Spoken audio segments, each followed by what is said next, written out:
जमीन की सतह से 3 से 4 किलोमीटर ऊपर आसमान से छलांग लगाने वालों को स्काई डाइवर्स बोला जाता है और इनकी रफ्तार 300 किलोमीटर फी घंटा तक होती है। स्काई डाइविंग की तरह स्पेस से जंप करने वालों को स्पेस डाइवर्स बोला जाता है। स्पेस डाइविंग के लिए एक एयरक्राफ्ट के जरिए आउटर स्पेस से छलांग लगाई जाती है और आउटर स्पेस जमीन की सतह से 100 किलोमीटर बुलंदी पर वाक़या है, जिसका मतलब है कि आपको एक कामयाब स्पेस डाइविंग के लिए जमीन की सतह से 100 किलोमीटर बुलंदी पर होना चाहिए। लेकिन अभी तक कोई भी इस टारगेट को अचीव नहीं कर पाया। ताहम एलन यूस्टस नामी एक शख्स ने 24 अक्टूबर 2014 को जमीन की सतह से 48 किलोमीटर ऊपर से स्पेस में छलांग लगाकर दुनिया के सबसे हाईएस्ट जंप का वर्ल्ड रिकॉर्ड कायम किया है और ट्रैवलिंग के वक्त जमीन पर नीचे गिरते वक्त उसकी स्पीड 1323 किलोमीटर फी घंटा तक की थी, लेकिन वो 100 किलोमीटर के इस हदफ को पूरा ना कर सका। इंसानों का तैयार किया हुआ इंटरनेशनल स्पेस स्टेशन जमीन की सतह से 400 किलोमीटर ऊपर जमीन के गिर्द 28,000 किलोमीटर फी घंटा की रफ्तार से एक ऑर्बिट में चक्कर लगाता है।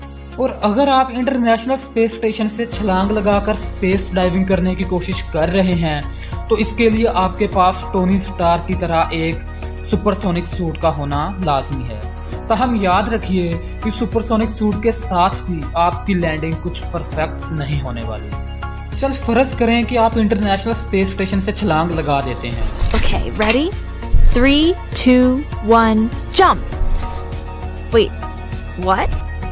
आप बिल्कुल जमीन की तरफ नीचे नहीं गिरोगे क्योंकि इंटरनेशनल स्पेस स्टेशन 28,000 किलोमीटर फी घंटा की स्पीड से मूव कर रहा होता है। तो जैसे ही आप छलांग लगाओगे तो आप भी इंटरनेशनल स्पेस स्टेशन की स्पीड के साथ एक ऑर्बिट में गर्दिश करने लगोगे और इस लिहाज से आपको जमीन पर पहुंचने में 2.5 साल यानी कि 2.5 ईयर्स लग सकते हैं। लेकिन अगर आप एक नॉर्मल स्काई डाइवर की तरह सीधा नीचे जमीन की तरफ गिरें तो सिर्फ आप 2 घंटों में जमीन तक पहुंच सकते हैं।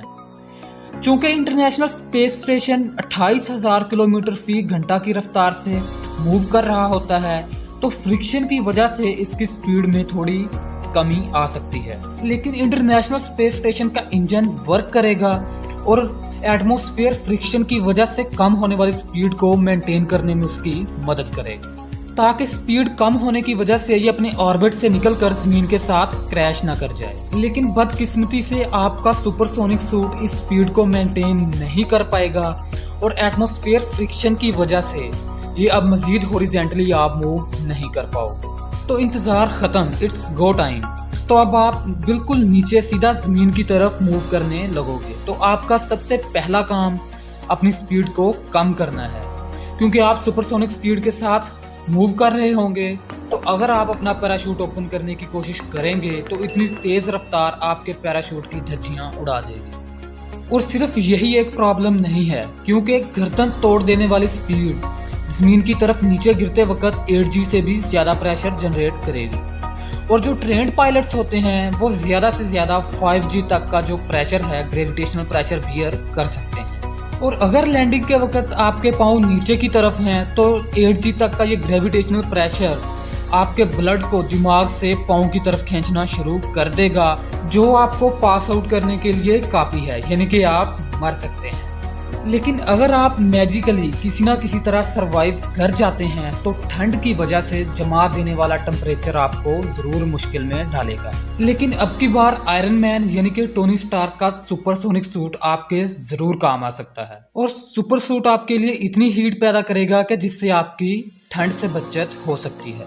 लेकिन एटमॉस्फेयर में गर्मी की शिद्दत की वजह से 1650 डिग्री तक का टेम्परेचर जो कि लोहे को भी पिघला सकता है अब की बार आपके सुपरसोनिक सूट की भी धज्जियां उड़ा देगा। लेकिन अगर टोनी स्टार्क किसी न किसी तरह अपना सुपरसोनिक सूट रिकवर कर लेता है तो एक बार फिर आपकी बचत हो सकती है। हाइपरसोनिक स्पीड की वजह से क्योंकि आप स्पीड ऑफ लाइट से भी 3 गुना ज्यादा स्पीड से ट्रेवल कर रहे होगे तो अब आपका आखिरी काम अपनी स्पीड को कम करना है क्योंकि अगर इतनी तेज रफ्तार के साथ आप पैराशूट ओपन करोगे तो आपका पैराशूट टुकड़े टुकड़े हो सकता है।